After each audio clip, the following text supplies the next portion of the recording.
अस्सलाम वालेकुम। उम्मीद करता हूँ आप सब स्टूडेंट खैरियत से होंगे। अगर आप हमारे चैनल पर नए हैं तो हमारे वीडियोस को लाइक भी कर दें और हमारे चैनल को सब्सक्राइब भी कर दें ताकि हमारी आने वाली जितनी भी एजुकेशनल वीडियो हैं टाइमली टू टाइमली आपके पास पहुँचती रहें और आप उससे मुस्तफ़ीज़ हो सकें।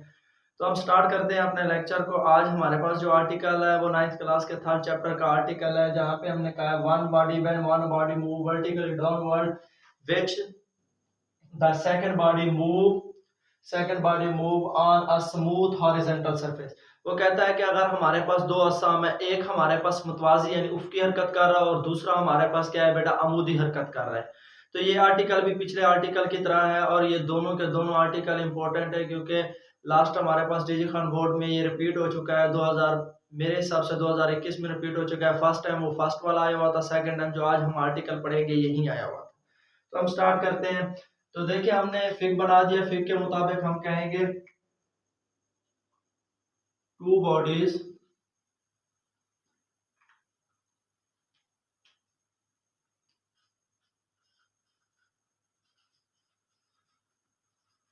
A and B are unequal masses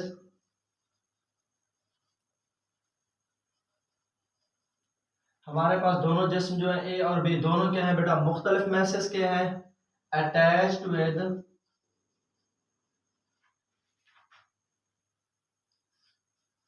इंटेंसिबल string passes over a frictionless pulley। तो हमारे पास दो अनइक्वल मैसेज हैं, यानी हमारे पास ए और बी दो अनइक्वल मैसेज हैं और ये बेटा किसके साथ जुड़े हुए हैं, एक बेलचक डोरी के साथ जुड़े हुए हैं जो किससे गुजर रहे हैं बेटा, एक फ्रिक्शनलेस पुली के जरिए से गुजर रहे हैं जिसमें फ्रिक्शन नहीं है। तो हम यहाँ पर लिखेंगे movements of A and B. तो बेटा हम ए और बी दोनों की मूवमेंट्स की बात करेंगे तो हम कहेंगे two bodies A and B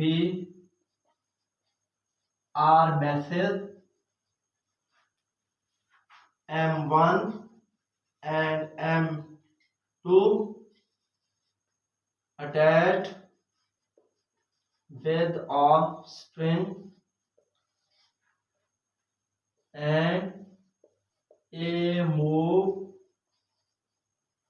downward with same acceleration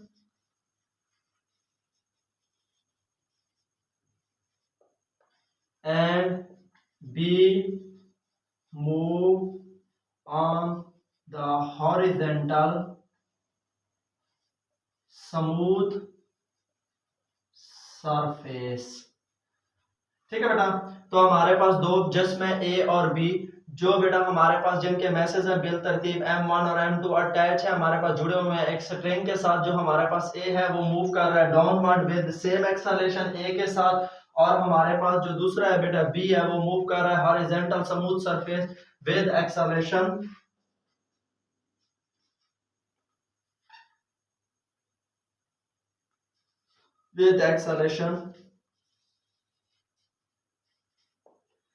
ये भी ए के साथ बेटा। ठीक है, तो पॉइंट टू पॉइंट चले हैं। हमने पहले थोड़ा सा उसे एक्सप्लेन किया, एक्सप्लेन के बाद हमने उनकी मूवमेंट्स की बात की। अब हम बात करते हैं फोर्स ऑन ए। तो यहां पर लिख देते हैं फोर्स ऑन बी।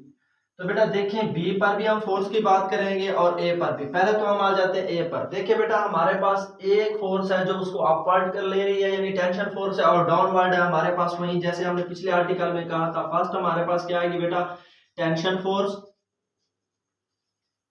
फोर्स, और सेकंड नंबर पर हमारे पास आ गई बेटा वेट फोर्स।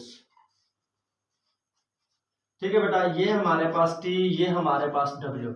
तो अब देखिए बेटा जिस्म डाउनवर्ड हरकत कर रहा है, नीचे की जानिब हरकत कर रहा है, तो इसका मतलब है हमारे पास जो डब्ल्यू है वो क्या है, ग्रेटर देन टी है।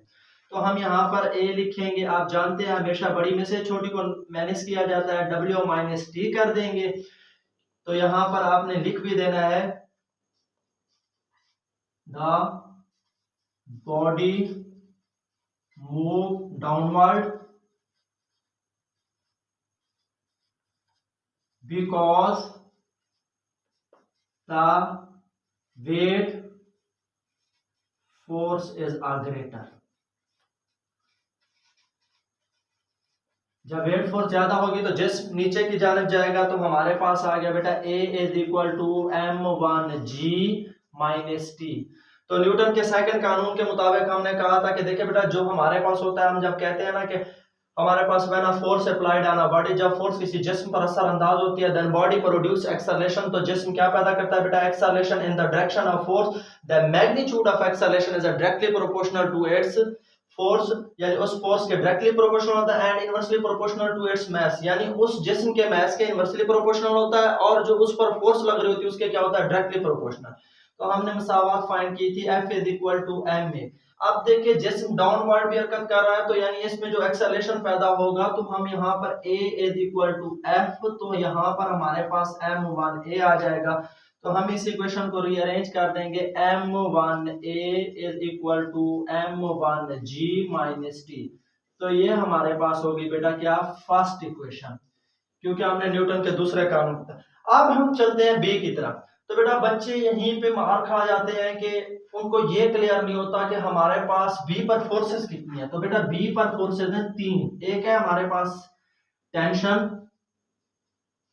फोर्स, और दूसरे नंबर पर हमारे पास है बेटा वेट फोर्स, और तीसरे नंबर पर हमारे पास फोर्स है बेटा नॉर्मल रिएक्शन फोर्स। कौन सी? Normal reaction force. ठीक है बेटा, इसको R से जाहिर करते हैं, इसको W के साथ जाहिर करते हैं, इसको बेटा T के साथ जाहिर।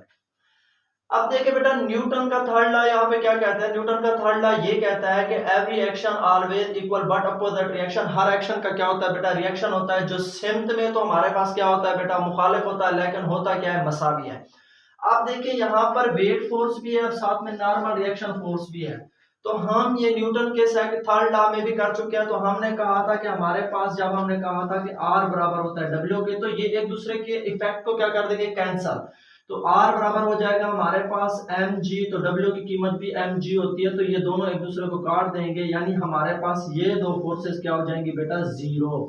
क्या हो जाएंगी? जीरो। तो बाकी हमारे पास क्या बच जाएगी? एक अकेली टेंशन फोर्स। तो हम यहाँ पर लिखेंगे B is equal to T, क्योंकि ये दो फोर्सेस क्या हो गई बेटा? एक दूसरे के साथ जीरो हो गई। इन्होंने एक दूसरे के इफेक्ट को क्या कर दिया? जायल खत्म कर दिया, जिसकी वजह से हमारे पास ओनली क्या बच गया बेटा? Tension force. तो हम यहाँ पर लिखेंगे Newton second law of motion के मुताबिक F is equal to m में, क्योंकि जिस्म का मास भी है और जिस्म में एक्सेलरेशन भी प्रोड्यूस हो रहा है, तो उसके साथ हम लिखेंगे F is equal to m में, तो यानी m2a। तो यहाँ पर हम कर देंगे B की जगह पर m2a is equal to T। तो ये हमारे पास क्या आ गई बेटा? दूसरी इक्वेशन। ये हमारे पास क्या थी? First equation. वो हमारे पास क्या आ गई? Second equation. तो हमने मालूम क्या करना है? पिछले आर्टिकल की तरह हमने एक्सेलरेशन भी मालूम करना है, साथ में ग्रेविटी भी मालूम करनी है, और साथ में हमने क्या मालूम करनी है बेटा? इसमें टेंशन, ग्रेविटी और एक्सेलरेशन तीनों ही हमने क्वांटिटीज को फाइंड करना है। तो हमारे पास मसावातें बन गई हैं, एक ये बन गई है और दूसरी हमारे पास वो बनती है। अब हमने इनको फाइंड करना है। हमारे पास जो फर्स्ट इक्वेशन थी वो थी m1a is equal to m1g minus T. ये हमारे पास थी मसावात नंबर 1। तो दूसरी थी हमारे पास m2a बराबर आ गया t। तो ये थी दूसरी। तो हमने मालूम कितनी चीजें करनी है? 3। तो हम यहाँ पर लिख देते हैं एक्सेलरेशन। तो हम क्या करेंगे बेटा? जैसे हमने पहले किया था, तो यहाँ पर लिख देंगे 1 प्लस 2, दोनों को ऐड कर देना है। तो m1a जमा, तो इस वाला हिस्सा यानी इक्वल टू की साइड वाला पहला हिस्सा m2a is equal to m1g minus T, जमा के साथ आ गया t, ये t के साथ कट गया। तो यहाँ पर देखिए a कॉमन है, तो m1 जमा m2, तो यहाँ पर m1g। ठीक है बेटा, तो a की कीमत निकालनी है। a इज इक्वल टू आपके पास आ गया m1g बटे में m1 जमा m2। तो ये आपके पास क्या आ गया बेटा? फाइंड हो गया एक्सेलरेशन। तो इसे नाम दे दें 3 का, तो यहाँ पर लिख दें ग्रेविटी। तो ग्रेविटी फाइंड करने के लिए दोबारा से इक्वेशन नंबर 3 को ले लें, a is equal to m1 जमा m2 is equal to m1g। तो g की वैल्यू फाइंड करनी है, तो m1 यहाँ पे मल्टीप्लाइड हो रहा है, तो इस साइड पे आके क्या होगा, divide. a is equal to m1 जमा m2 बटे में आपके पास आ गया m1 is equal to g। तो ये आपके पास g की वैल्यू फाइंड हो। अब आपने टेंशन मालूम करनी है, तो उसे फाइंड करने के लिए क्या करेंगे, आपके पास ऑलरेडी वैल्यू है पड़ी, तो आप यहां पर ले लें बेटा, टेक अ इक्वेशन 2, दूसरी इक्वेशन को ले लें m2a is equal to t, putting the value of a।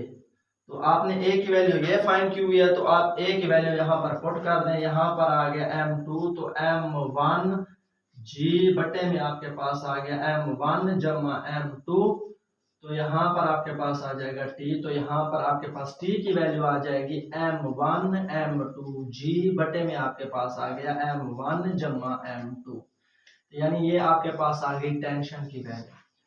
तो बेटा ये बहुत ही इंपॉर्टेंट आर्टिकल था, और इससे जो हमने पहले किया है वो भी इंपॉर्टेंट था। ये दोनों बोर्ड के पेपरों में कई दफा आ चुके हैं, तो आप अगर स्टेप बाय स्टेप करेंगे तो आपको भूलेंगे भी नहीं। इसके अलावा अगर हमारे किसी वीडियोस में भी आपको कोई प्रॉब्लम फेस हो रही है, तो आप हमें कमेंट्स बॉक्स में ज़रूर कमेंट्स करें, ताकि आपकी जितनी भी प्रॉब्लम है टाइमली टू टाइमली सॉल्व कर सके और आपको अच्छे तरीके से गाइड कर सके।